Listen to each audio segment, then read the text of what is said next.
Okay, so hello and welcome to the first episode, let's say, of Sunday on Mass. And today we will be talking about crop circles. Opie is my name, and I am here with what is your name again? Beaker. Today it's Beaker. Oh, Beaker. I forgot about Beaker actually. Okay, yeah. Yeah, yeah. Very nice. So we will be talking a fair bit about crop circles. Actually, have quite a bit of information about them. Mm. And what was that question that we were going to be going ahead Well, with I was going there? to say first, there seemed to be a bit of bacteria on my beaker as I'm a bit under the weather today, but we'll see how it goes. Okay, okay. Okay, so the general consensus is a pretty good place to start off with crop Yeah. circles. So I mean, I first of all, to get straight into it, I would feel like crop circles would be kind of a trope, would be kind of a like something that some people obviously in the world take quite seriously, but most Mm. people you do hear about it, or in fact you used to hear about it just on the news as kind of like that end of the news joke thing, like a puppy. Like a Well, puppy yeah, swimming in, yeah, yeah. in, The in a feel good swimming pool. story at the end. Yeah, it's kind of like it adds just that little bit of mystery, but you get to kind of forget about it, and there is no real fear associated with it. But Yeah. some people obviously they come across that and they think, wow, that is actually a really amazing. What is that? And just like everything else in the world, someone will devote their whole life, and their lives to it. Yeah, So the way it's presented in those little feel good segments at the end of the news, it's coming from a culture that is discarding religion and things like that. yeah, So it's presented with the assumption that there's nothing supernatural out there. Like the yeah, news is atheistically informed, we'll say, whereas yeah. even 100 years ago, that wouldn't have been the case at all. That's And actually true. Yeah, yeah, yeah. I mean, everything would have been kind of somewhat religiously involved, no matter which country, no matter which religion, and some well, countries especially obviously Ireland, yeah. are, especially Ireland, America also even, kind of God. Oh, sorry, yeah, Well, yeah. God, God. But yeah. I was yeah. thinking just there. It's actually interesting. You see a lot of South American and Spanish influence, or sorry, interest in the crop circle phenomena now. Yeah. Um, and I've wondered, is that perhaps because of their uh, re- they're still Deviation very from religion. Catholic. Well, they haven't really deviated as much. I was going to say, Hmm. Yeah, well, and their yeah, interest. absolutely, yeah. But perhaps they are kind of at that point where countries like other Western countries would have been maybe years ago. And I wonder, is there an association between kind of leaving one particular strong kind of religious view and maybe moving to another kind of something that's out there, just so you can feel like you're kind of Yeah, on a massive still scale, feeling something, like. difficult, difficult to tell. But for sure, it Yeah. has been shown that in cultures that have a belief in the supernatural, there are more supernatural occurrences. Just the way it Hmm. is. Hmm. Um, Well, yeah. so, and you always read about entities and entity sightings and stuff like that in South America, especially. Yeah, yeah, But yeah. in Ireland, anyway, it is kind of relegated to that feel good news story or the History Channel documentary or something like that, where it's basically the underlying assumption throughout all of those is that the whole thing is a hoax. Yeah. Yeah, Um, yeah, yeah. and I think that's the general feeling in Ireland amongst people as well, is that it's all a hoax. Yeah, So yeah. I think the majority of people would certainly speaking of general consensus, most people would think that's really cool, but it is not real. It's not like, aliens or and it's always as well, I would think the general consensus would be that it's aliens that it would be doing it, if anything, even though yeah, yeah, yeah, yeah. people would be like, no, they're that's not what it is. Aliens don't exist. And that's really a very widely held view.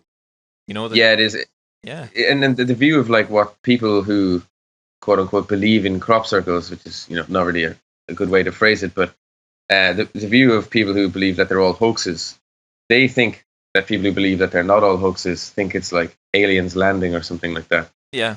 Uh, Yeah, yeah, yeah. aliens landing their craft and leaving a mark in the crops. I actually saw a very good joke by Bill Bailey, and he said an excellent way to find out, if it was aliens, would be to put that Velcro on top of the crop, so that when they come down. But he was like, but then of course the craft would have to have the opposing Velcro so that it would stick, yeah, uh, which I thought was yeah, particularly hilarious. yeah, nice Um, creation of a scenario to joke about there. Yeah, yeah, yeah. But he would be someone who'd be open to it at least, I think. But Mm. Yeah. And Anyway, how have your views changed on crop circles over the years? that's a good question. I probably would have been just like everybody else, kind of. When you don't come across something and you don't really look into it, you just kind of have what I suppose is built up through watching, movies and seeing like those kind of puff pieces on the news, which is that you don't really know enough about it. You're slightly interested, but it's the Yeah, same way when you read, your horoscope. You're kind of like, oh, that's interesting, but you're not really thinking in any deep level about it. It doesn't yeah, affect your life. So that probably would have been how I felt before, and how I feel now is much different, especially having gone through a lot of the information just for this podcast. yeah. My views actually changed recently as well to a more perhaps more nuanced. I'm not sure I ever had settled on a.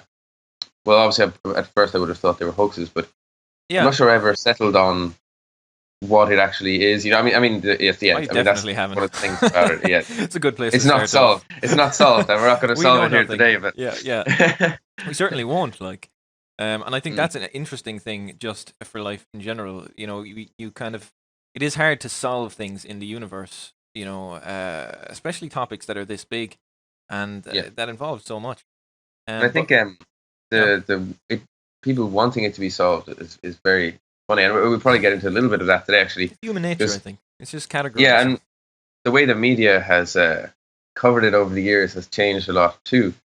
And I think that eagerness to solve it came out. I was listening to the trialogues between Rupert Sheldrake, Terence McKenna, and Ralph Abraham, and they were talking about crop circles. Hmm. And Rupert Sheldrake organized a crop circle competition for hoaxers to see could it be done. Hmm. And apparently now this partly changed my view. They did some quite stunning hoaxes Yeah. in a quite a short space of time in some quite ingenious ways. But as Cedric noted, they required lots of tools and stuff like that, and it was very difficult for them to do it in a way that wouldn't have been detected Yeah. uh, in a real situation. And what this led to is they actually invited two famous hoaxers to Hmm. take part.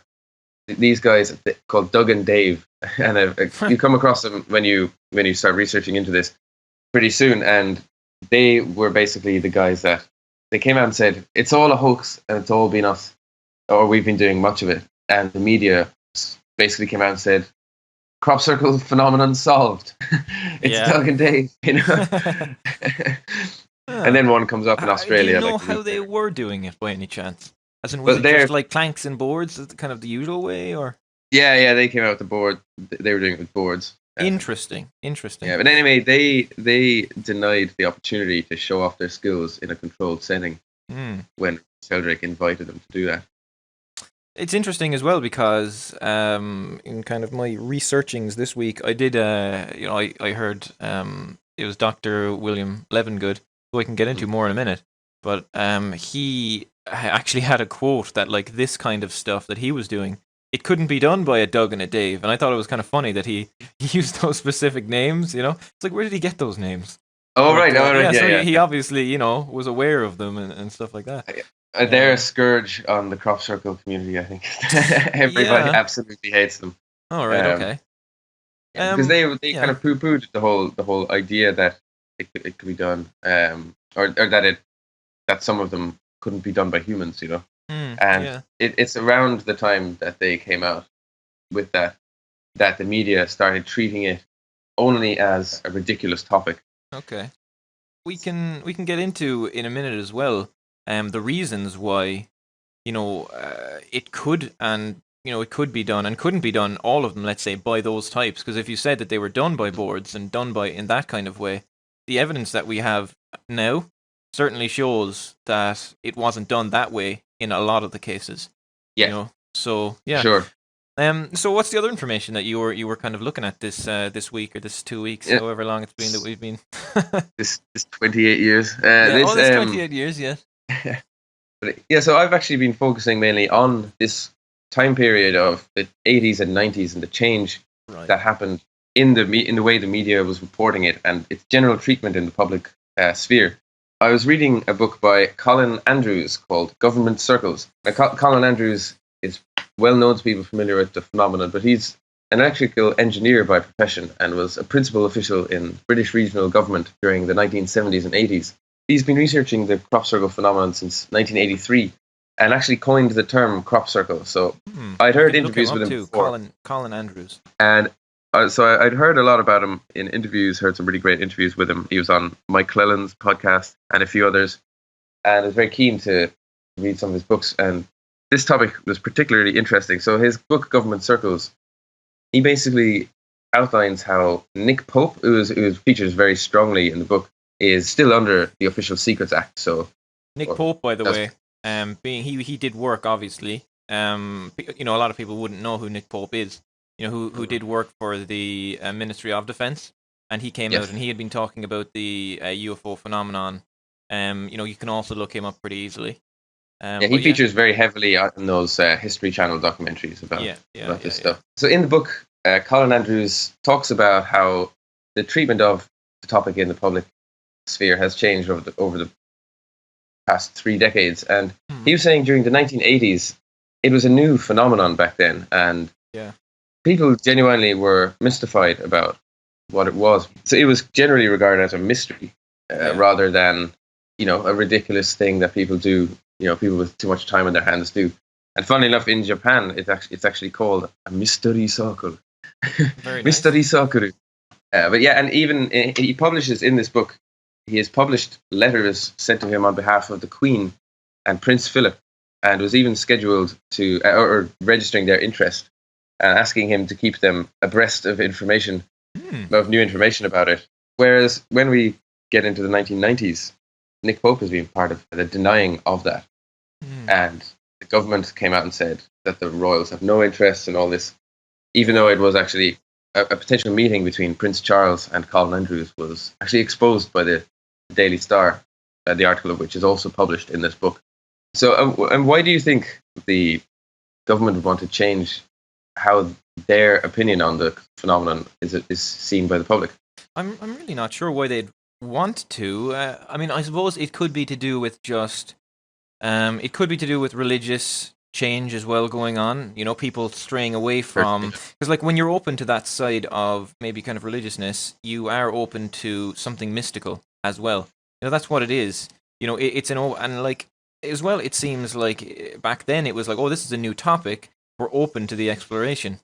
Whereas, I'm pretty sure the Queen of England has a position within the Church of England. Yeah. As well. Oh yeah. No, as in like she's like the head of the church, as far as I know. As in like that's her. Yeah, that's like her position. Apart from everything else, but she I suppose would have been able to show interest back then, without it seeming ridiculous, because it would have been more, hey, I'm just interested in something. Whereas nowadays, it does seem like a lot of these things, perhaps it was just to do with the fact that sides are created over time, regardless of what you do, and they kind of go further and further apart, and they fight. So, like, one person disagreed back then. It took a long time, but more and more people joined the sides, and it somehow became ridiculous. The mainstream became the main view. Well, the mainstream reporting on it appears to have taken the lead from the government statement. Yeah. Like at one point in the 90s, the Queen, she publishes a reading list every year, or did at least. Yeah. And I believe in 1990, a crop circle book was on that list. So that's a very public statement of interest from someone like the Queen. Yeah. Very public. Like those letters were private, and Colin Andrews just published them. People living in that sphere as well, like people living in that sphere, they have such a different type of life as well. Like they're exposed to so many things that kind of the average person would never be exposed to.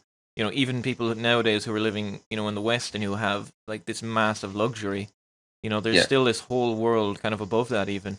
For people like the Queen, they were basically operating with the internet before the internet was even invented. Because they could get anything they wanted. Literally, yeah, that's true. It's a good way of putting it, actually. So one thing that came to mind when wondering why would they publicly distance themselves from the topic, and I think maybe they actually just came to the conclusion that they're all hoaxes and deemed it too embarrassing to remain associated with it. Yeah, they could have seen a few people demonstrate to them, and there have been some absolutely incredible hoaxes. Yeah. Really well done ones. And they could have said, look, this is ridiculous. We need to just stop this shit now. Yeah. Cut our losses. Colin Andrews himself believes that 80% of them are hoaxes. Only 20% are unexplained, which is pretty interesting. With a lot of the crop circles you see online, it's very difficult to find opinions about specific ones. Mm. So anyway, he believes that up to 80% of them are man-made, but the other 20%, he just thinks they're unexplained. Yeah, I mean that's a lot more than just 5% of UFOs in general are unexplained, whereas 95% of them at least apparently. I'm not sure who did those statistics. No, I think that would make yeah. sense because some people are just dumbasses looking at the sky and Oh yeah, don't know what seeing they're looking at. satellites. Yeah, seeing satellites and stuff like that. Shooting star and all that kind of thing. Yeah. But yeah, anyways, absolutely excellent book. Really interesting insight into how someone like Nick Pope, who is, he's on all the TV documentaries about aliens or UFOs. Mm. So and it's kind of it's discrediting him basically. Is what it's trying to do. Well, he actually, Nick Pope is trying to discredit the topic. Yeah, and then your man is trying to, Colin Andrews actually knows him personally and worked with him and the MOD. So I should probably explain this. The reason Colin Andrews is he states himself, he's in a position to expose all this because he's been involved for so long, and he has actually been involved with advising people in Margaret Thatcher's government about the recent developments in crop circles and all that. So he's in a unique position, having been there for basically the whole time that the phenomenon has been around. He's in a pretty unique position to bring this stuff to light, and in fact he believes he's the only person who's able to do that, because at the time this book came out, Nick Pope was very publicly stating lots of things that just were flat out not true. Yeah. Well, that is how disinfo works, I suppose. Exactly. Exactly. Nick Pope may not be in the loop as well on how the info he's giving out isn't true. He may just be being fed this info purposefully. Well, there's a fascinating interview with Nick Pope where he was after giving a presentation in America the previous week or something. And this was on a BBC radio interview, and the host of the BBC radio interview called Colin Andrews onto the show without telling Nick Pope he was going to do that. Ooh, okay. And Colin Andrews just basically got him to admit that he was lying about some stuff on the air. So yeah, I'll put that in the show notes. Right. That interview, fantastic, and that he couldn't admit certain things. Yeah, because he had an agreement signed. He's under the official State Secrets Act or something like that. Yeah. It basically means if you have worked for them in certain areas, you basically can't talk about it.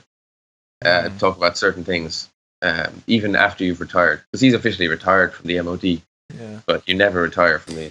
Not really, no. It's part of signing it. So.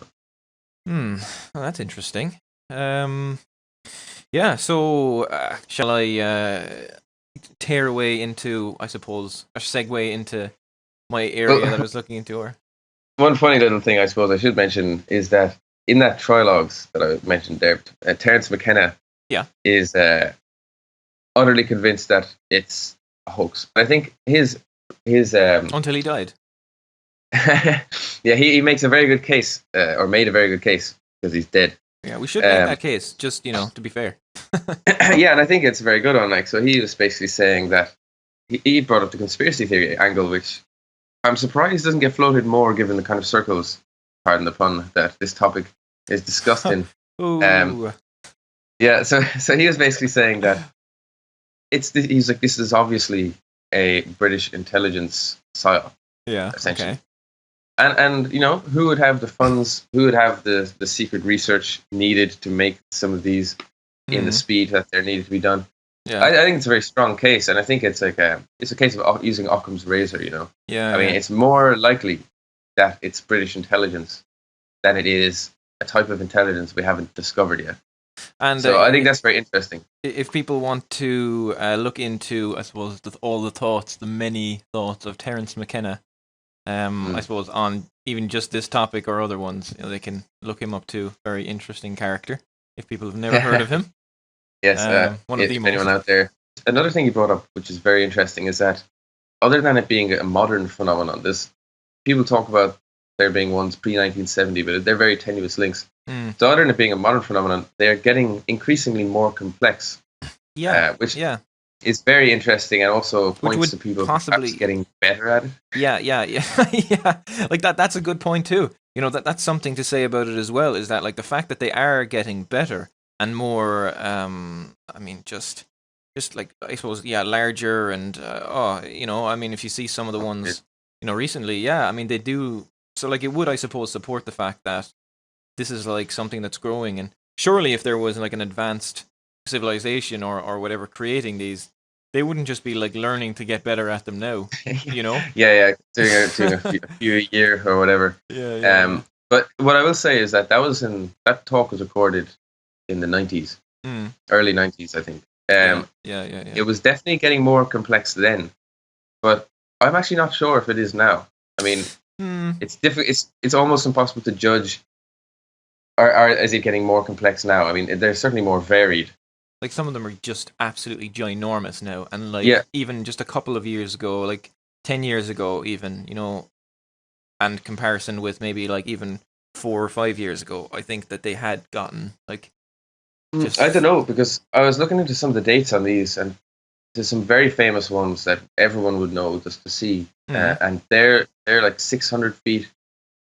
There's one in Holland. The yeah. one with looks like a man mixed with a butterfly. You know that one? Perhaps Yeah, I'll if I put a was to picture of see this it, one yeah, so people can see it. yeah, This one is yeah. nearly a kilometer in in Wow, length, but that that's was more than incredible. 10 years ago. That's That was more than 10 years incredible. ago. Wow. Yeah, Okay. Well, that is absolutely incredible.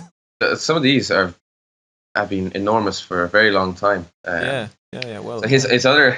his other Okay theory was then. that it Yeah. was the Japanese that were doing it, which I thought was very very funny. Yeah. And this is something that I wasn't aware. I certainly wasn't aware of this theory before doing the research for this. Yeah. But for some reason, it just kept coming up that the Japanese apparently took a massive interest in the phenomenon back in the day, and there are in fact they actually helped fund some documentaries on it with British TV and stuff like that. So his other his other theory is that the Japanese were doing it. Hmm. It's quite funny. Well, I suppose he's just trying to first of all find, a human response to it, a human, example of how they would do it, rather than kind of going to the, oh well, it could be something far, less likely.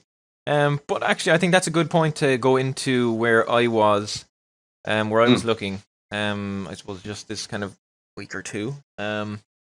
So starting off, the chap who I was looking into, Dr. William Levengood. Oh yes, Um, yes, yeah. He made an appearance in the Government Circles book actually. oh yeah, okay, yeah, Yeah, yeah. He's kind of like one of the main people. Him and well, I suppose his team. It's I think it's BLT. BLT, eh? Yeah, BLT was their name. I'll just check it out here. Yeah, so the BLT research team, as it's called. Someone else, John A. Burke was in it. New Busty York Taylor. businessman. Uh, um, I'm serious about that. Busty Taylor is. Anyway, we can edit this bit out. yeah. laughing at Busty Taylor. I thought it honestly it was like a prostitute name or something.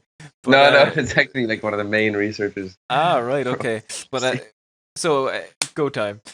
So consisting of John A. Burke, William Levengood, and Nancy Talbot. She is the one I believe who features in the Crop Circle Diaries documentary. Oh yes. Yeah, so she's kind of interviewed a fair bit in it. Now, there is one thing with Dr. Levengood, saying doctor or lefty, people I think called him.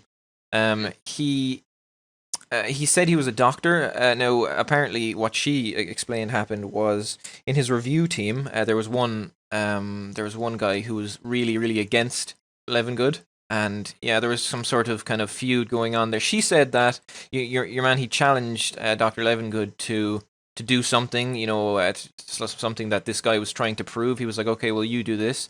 And she said that Levengood went away and he worked on it night and day. He came back and he actually figured it out.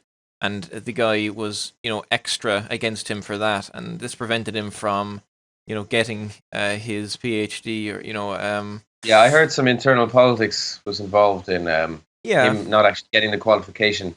I think Yeah. it was a poor idea for him to use the doctor after that, but Yeah, What I yeah. will say is that I Well, did hear that his research yeah. that was involved in that whole scenario was reviewed later by other Yeah, professionals, yeah. No, and it has they been actually said reviewed. it was totally fine, and he would have got the PhD Yeah, like what actually happened? if it was He just a was different invited guy. to speak at a convention which only hosts PhDs, only hosts people who have immense knowledge, and basically he said like I can't go because I'm not actually a doctor, and he hadn't been using it up until then. But they said, look, Yeah, what we accept people who have done the work, and we can see that you have, and they looked into it, yeah. and basically he said after that, okay, and he went and he spoke, and he said after that, then okay, well look, if they accept that, then I will use doctor. I still would be kind of like, It's asking for trouble, yeah, but yeah, it especially is. in a topic like this, I was going to say in a field such as this, but Oh my god, in a circular field such as this, it is asking for trouble. I'm not going to focus on that too much. People can make of it what they will, and of course they can look into it. But it doesn't discredit the work that he's done, which is kind of what I was looking at, and he has done a lot of work. yeah, He yeah, was, yeah. what it says, he was a pioneering biophysicist. Is he still around, or what's No, the no, he story actually now? died. I think he was 88, and he died a Oh couple of right, years oh, ago. If yeah. not even 2 years ago or so. Really not that long ago. Um, so like he was in this group anyway, and they kind of went on to do a lot of research. His wife had seen a TV crop circle show. Mm. And then he, obviously she'd be talking about it, and he decided, okay, I'll give this a watch. He hadn't been interested in it before that, Yeah, and so he gave it a watch, and he found it to be, obviously interesting, just like everyone else, let's say watching it on the news, and some people would discard it. He decided, I'm going to take a look at this further, and he did. He contacted someone called Pat Delgado, and like one of the original British investigators of the phenomenon, and they arranged to be sending him over samples, plant samples, from the fields, mm. and he started to find anomalies, in the plants, which would What kind be, of anomalies were these? yeah. So it's really interesting. I just had a conversation the other day about this as well, like explaining it. Now I'm not a biologist, so I don't have all the kind of all the knowledge on it, but essentially what he started to find was the like let's say when a plant is starting to grow, it'll grow upwards. I think it's about 6 inches perhaps. And it'll create a Did it little say what node. crop this was? Well, it would be wheat. Wheat is what they were focusing on. What I saw, anyway. Now, it may be happening in other fields as well. Like corn and stuff like that. But corn, would be much stronger anyway. Much bigger plant. But like I think on most plants as well. Like they do create a node. You can go out if you have plants of your own outside. You can go out and you can see down at the bottom. I remember this even. Like when you go out and you can check, down at the bottom is a harder part to break, and that is Absolutely. basically so when the when the wind is kind of flowing past, uh, it's not just going to snap and fall over, of course. But like these nodes, anyway, they form maybe 6 inches up, or roughly, and then the plant it'll grow upwards out of that, and that's the point that will kind of anchor it. So these nodes, anyway, what he started to find immediately was that they seem to be somewhat lengthened, and this is in comparison Hmm. now to, so like let's say there's in the crop circle, and then there's Yeah, outside the crop circle. yeah. The control. Same field, yeah, the control, and so basically he checked them, and some of them just they seem to be lengthened in a way, and other ones like were kind of bent as well, at angles, and some of them even were like it looked like they had, for lack of better words, had been kind of blown out from the inside, which Oh is, right, like yeah, at the node like or somewhere else. actually at the node, yeah, at the actual node, because that's the point where if you bend that, the whole plant bends. Were the nodes actually burst, like broken open there, Some of them, or yeah, were some of them they? were actually like what it looked like. What he, what he found then over time was that it seemed like these, like the nodes, they had actually been heated up, with amongst other things like microwaves. So like it seemed like they What? had been heated up from the inside, and some of them had even burst out. Like on some of the plants now, right? This hadn't happened, and it didn't have any effect on the field. and the plants had then just had kind of turned over, and then they had flattened down, so they could create that crop circle. Some of them hadn't been damaged at all, but some of them had actually been blown open, which seemed weird because how the hell do you heat the inside of a plant? And it had been microwaves that had done it. Yeah, so this would fit in when people try and analyze the waves on the frequency spectrum. You see a visual spectrum analysis. Unfortunately, I don't have the scientific background to really know how true or what they're trying to say is confirmed by this. But some people do say that when they analyze for example, radioactivity levels within a crop circle, that they're much higher than they are outside the crop circle. And I'm not sure if they've done this for hoaxed crop circles or not. I know some people say that's how you know if it's a hoax or not. The difference would be, and this is just an important part, I think, to it.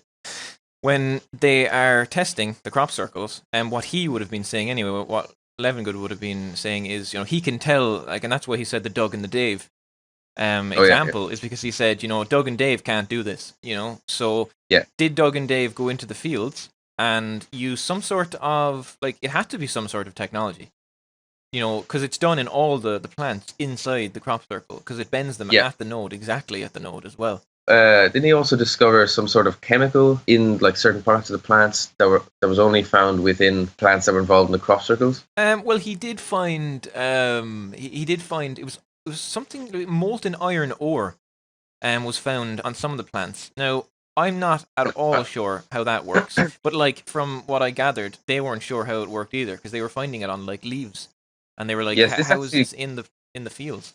Yeah, this came up in an interview that I heard. The Mysterious Universe episode, I think it's season 15, episode 24. The guest there said it was a very pure iron oxide implanted into every seed head, apparently. That's a direct quote from the podcast. Yeah, no, I had remembered that as well, and that didn't come up in the documentaries or the research that I was doing, and I'm not sure why, but I had heard you talking about that, and I had seen it somewhere else before, and I was kind of expecting it to come up as well this time, but it just didn't. Now, what I will say is, what that was kind of referring to was that the plants would grow better because it was in there. So, Megan Hazelwood, by the way, was the guest. Megan Hazelwood. Anyway. So what I found, what I did not find, what Dr. Levengood found, was that basically when the seeds in the fields in the crop circle were taken out, and they were, I suppose, put in with other seeds as well, separately in control to grow, they actually grew far better than other seeds from outside the crop circle, which is strange. Do you hear anyone from the scientific community what their arguments against his research were? I was trying to find some. I found a couple of videos all right. Some of them, they were just trying to talk about his not having his not being an actual doctor, and I was kind of like, okay, that's a fair argument, but it doesn't really take away from the stuff that's been done, his experiments and stuff. I mean, he has, I think it was, about 50 peer-reviewed papers. I'm not he's done so much. So I'm totally open to hearing, and in fact, I would love to see it being done. I mean, this is the thing as well. He's worked for private companies with all the information that he's had as well. Yeah, I think the only argument against his work that I saw was that there wasn't enough tests done or something like that. So yeah. Wasn't really saying this is not true. Obviously, it's just we don't have the scientific background to really get into the meat of that, but they weren't necessarily saying that his findings were fraudulent or anything like that. Yeah, I'd say it just grinds the gears of some in the scientific community around the whole doctor thing. I think that it's very important actually, because there's some undeniable stuff happening in there in the crop circles that do separate it from the Doug and Dave kind of phenomenons that are happening. And I think that until there is a very solid comeback to that, there will be no comeback, because, that's kind of giving ground in, they'd rather not acknowledge it until they can totally disprove it. And I'm not really sure how they can, I'll be honest, because, that's how they jumped on Doug and Dave in the first place. Yeah. But this info wasn't there at the time, So, and it's so easily accessible now as well. This is kind of, this is proof that there's certainly a difference, between crop circles that are, I don't know, what's making them, and human-made ones. Perhaps, Yeah. like there is an argument to be made. Like perhaps humans are making these ones, but they've never been found to be using some technology that has, I don't know, shoots microwaves into the nodes to Well, change them. I've never seen that. yeah, exactly. I mean, that kind of thing. It just opens it up so many more specific and important areas Psyops of again, questioning. Terence McKenna. He could be correct. Yeah, exactly. But this is the thing. Like, it doesn't actually. I was just thinking there. Even if they're all hoaxes, even if it's like all a big psyop from the British government or the American government, first of all, they're doing a hell of a lot of them, and there's not really much media coverage anymore. Mm. So there's still, there's hundreds a year around the world, and they're not getting any exposure or coverage. So if it's like a hoax, it's a pretty massive hoax. Get it. It's pretty massive, very consistent over decades. Very consistent, yeah. But also, even if they're all hoaxes, the scientific community still, they can't explain the fact of why there's so many reports of paranormal phenomena from within crop circles, even ones that are man-made. Yeah. It's like it's much squirrelier than it just being like is it man-made, therefore it's a hoax, or is it not man-made? We haven't explained it yet. It just opens up so many more questions. Yeah, I mean, there's so many anecdotes of people seeing a UFO while standing inside a crop circle that's known to be a hoax. This is a crazy story. This was in Crop Circle Diaries, the documentary by Paddy Greer. But first of all, she was standing in one, and she had a number of experiences. Some just like where she passed out and she woke up and saw like lights flying around her. Another one where she was walking along and she saw all these white spiders like on her clothes. And she was like, "What the hell is this?" And another one where they were interviewing this kind of 3 or 4, maybe even 5 people, and they said that they were standing in a crop circle, and red balls of light started to kind of go around them, and they were like, "Okay, this is strange." And then like a humanoid figure in red, kind of a fiery figure, started to come out of it, and they were like, we can't, understand what it was. And they were like, we definitely saw it. We don't know what it was. Was this in the US? This is anecdotal. No, this was in the UK. This was in the UK. Oh, yeah. And it is anecdotal, all of it. But, there's kind of a lot There's so many anecdotal stories. There's just thousands of them. Yeah, there's actually millions of them, of people, coming out with these things. There are millions of them at this point. Yeah. But, and those ones, like that one in particular, you can see in Crop Circle Diaries, her documentary. It's pretty good. It has a lot of this information as well on Dr. Levengood. I must have a look at that. It sounds extremely interesting. I suppose we should probably talk about the balls of light a bit more, because that is come to be a pretty central part of the kind of lore surrounding crop circles right now. Yeah, let's get into that. So there's that very famous video of a crop circle being made supposedly by just like 2 little balls of light flying around. I believe that one is called Oliver's Castle. Really? Okay, I think it is, yeah. I was looking for a satisfactory debunking of that, and actually, maybe I didn't look hard enough, but I couldn't actually find one. So, the video I'm talking about, we'll link to it in the show notes, of course. And, the balls of light are flying around, and the crop circle just kind of spreads out below it. Yeah. Just kind of flowers out. If that's how they're being made, then, I'm looking at it and it's unexplainable. Yeah, I know. I mean, kind of, what do you make of it? I mean, you can just be like, okay, well, look, this is fake. Someone could make this. Yeah. Considering this happened years ago now, though, and it was caught on, so, it would have been harder to make back then, but not impossible. Not impossible. Definitely not impossible. So it could be fake. But at the same time, there's another one, and it is, is it Hierophante de Zarathustra? Is kind of well said. Yeah. I think that's possibly just the other one as well. The other kind of one. There's a couple of them, where the balls of light are flying around, and they create the crop circle. That's another part that, I mean, what do you really make of it? There are actually some photographs in government circles of balls of light in fields. There's so many balls of light. It seems to be. It seems to be something some of the more major researchers just are faced with at some point, to acknowledge that aspect of it. Yeah, and it's probably one of the most puzzling ones, really, because it's so outlandish. It's so challenging for people. If you just confront them with this notion of supposedly intelligent balls of light flying around, I know making these patterns, it's like that's like one of the most confronting things you can be you can face someone like a normie with. Yeah, that you can be confronted with. Yes. But yeah. I mean, that's it. Like, what do you actually make of that? So I suppose another thing we should go on to. I mean, because we can't really. I mean, what can you really say about balls of light flying around?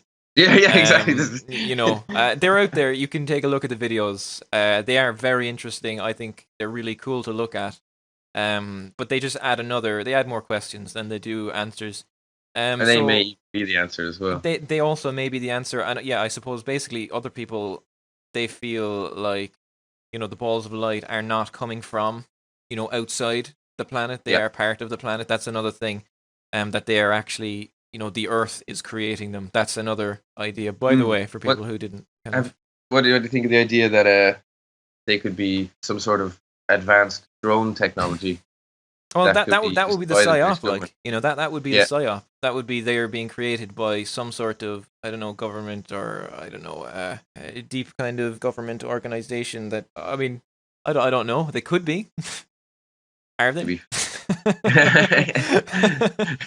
It's a phenomenon we don't understand. Yeah, because, like, okay, consider this, right? There's, if they are, then they have immense technology that Yeah, we just, frighteningly advanced. that is literally changing the nodes on these plants.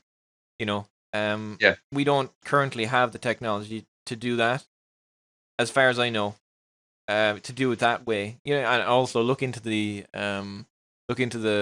evidence on it if you want to see if we can do it or not. I don't think we can, based on what I've seen anyway. Or else it is, some sort of, maybe it's the Earth creating them. Maybe it is some sort of UFO thing. Either way, it is a mystery. It's very spirits interesting. from our ancient futures. Yeah, perhaps. So yeah, let's check out our favorite. Oh Crop yeah, I suppose. circles. Yeah, yeah. Unless we have anything more to say on that, I suppose we could go into our top three favorite circles. Yeah.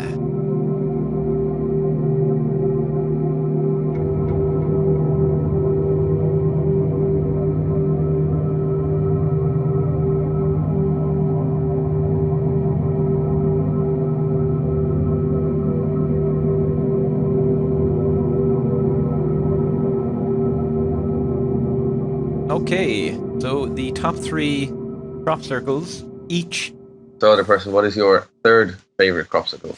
It's actually difficult to say because they're all absolutely amazing, the ones that I've picked out here. I Yeah. guess I'll just choose randomly. So the third favorite one is the one in the middle here that I've linked to you there. Beaker. Oh yes, we got the flower of life motif going on there. Yeah, it's kind of really stands out as something extremely strange. I mean, what are those? Are those letters in some sort of Those strange symbols. Yeah, yeah. alien language, or what is that? I was wondering about those symbols. I Okay, thought they might have been astrological symbols, but I don't think they are. but either way, I mean, there's the symbols on the outside going around, and Yeah. then going inwards, there is. It could be kind of anything, I suppose, really, but. And the inside, then, I mean, like, what do you say about this? The Is this flower of life an pattern. alien message? Yeah, They all have yeah. that kind of flower of life look to them, of course. But that's just Yeah, because yeah, yeah. the flower of life is all symbols. Mandalas, people may know them by, And that's would be. two fellas standing in the middle of it as well, is it? Yeah. Those were also put there by the aliens. Yeah, Um, yeah. But it just shows the scale of this thing. Like yeah, each of those symbols got to be like 20 foot long, yeah. Oh, probably more than that. mm. And so, what is your third? Okay, Uh, so my third favorite yeah. is the basket crop circle from Roundway Hill in Wiltshire. Is that The the Bishop's Canning. Bishop's Canning's basket? Yeah. Yes. So yeah, this is in 1999, and Okay. I haven't seen too many that use this technique. But the reason I've chosen it is the crop is basically woven in Yeah, a particular way that is pretty mind bending, actually. yeah. It's Uh, really fantastic. I mean, yeah, it consider looks if like a somebody wicker did basket. this. Yeah, it does. It does. Like, this is genius. I mean, like, it is literally like a basket. And that's why obviously it's called a basket. It's like a wicker basket, except on massive scale.